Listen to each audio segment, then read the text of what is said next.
బెజవాడ ఇంద్రకీలాద్రిపై దర్శనాలకు సంబంధించి మండలి చైర్మన్ కొన్ని కీలక వ్యాఖ్యలు చేశారు. బ్రేకింగ్ వార్త మనకు అందుతోంది. దుర్గగుడి దర్శనాల్లో ఎమ్మెల్సీలకు ప్రత్యేకంగా అవకాశం కల్పించాలని కోరుతున్నారు మోషన్ రాజు. ఎమ్మెల్సీలు ఫోన్ చేస్తే పట్టించుకోవటం లేదన్నారు ఆయన.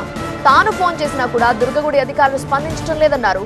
ఎమ్మెల్సీలు వారి బంధువులకు అవకాశం ఇవ్వాలని కోరుతున్నారు మండలి చైర్మన్. ఎమ్మెల్సీలకు ప్రత్యేక సమయం కేటాయించినట్టు చెప్పిన మంత్రులు నాదెండ్ల మనోహర్, సత్యకుమార్ సామాన్య భక్తులకు ఇబ్బందులు కలగకూడదని ప్రజాప్రతినిధులకు ప్రత్యేక సమయం కేటాయించామంటున్నారు నాదెండ్ల.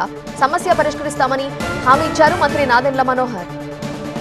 దుర్గగుడి ఉత్సవాలు జరుగుతున్నాయి కదా, ఇప్పుడు ఎమ్మెల్సీలు చాలా మంది అడుగుతున్నారు. అక్కడ ఎవరు రెస్పాండ్ కావట్లా, కనీసం ఫోన్ ఎత్తట్లా. ఎవరికి వాళ్ళ ఫ్యామిలీస్కి కానీ మెంబర్స్కి కానీ దర్శనానికి వెళ్ళేటటువంటి అవకాశం లేకుండా పోయింది. అది కొంచెం ఆయన సార్ వస్తారేమో చెప్దామని అనుకున్నాము. అధ్యక్ష, ప్రభుత్వం గౌరవ సభ్యులందరికీ కూడా ప్రత్యేకంగా ఏర్పాట్లు చేయడం జరిగింది అధ్యక్ష. కాకపోతే కొంచెం సామాన్య భక్తులకు ఇబ్బంది కలగకూడదనే ఉద్దేశంతో సమయం కేటాయించారు అధ్యక్ష. ప్రతిరోజు అలాగేనండి, ప్రోటోకాల్ ప్రకారంగా తప్పకుండా వాళ్ళకి గౌరవార్థాలు ఉంటాయి. లేదు ఇవ్వండి, డెఫినెట్ గా నోట్ చేసుకుని అవి లాస్ట్. నేను ఒక 20 సార్లు ఫోన్ చేశాను.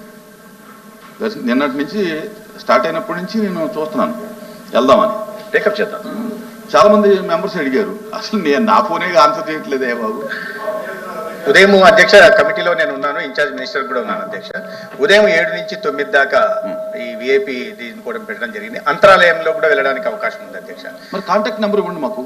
కాంటాక్ట్ చేయాలి సంబంధిత అధికారి మెంబర్స్ కాంటాక్ట్ నెంబర్ ఇస్తే మెంబర్స్ ఫాలోఅప్ చేసుకుంటారు. అలాగే సెక్రటరీ గారి దగ్గరికి ఇచ్చి ఇప్పుడు నేను 20 సార్లు ఫోన్ చేశాను, ఒక్కసారి కూడా ఆన్సర్ చేయలే. ఓకే.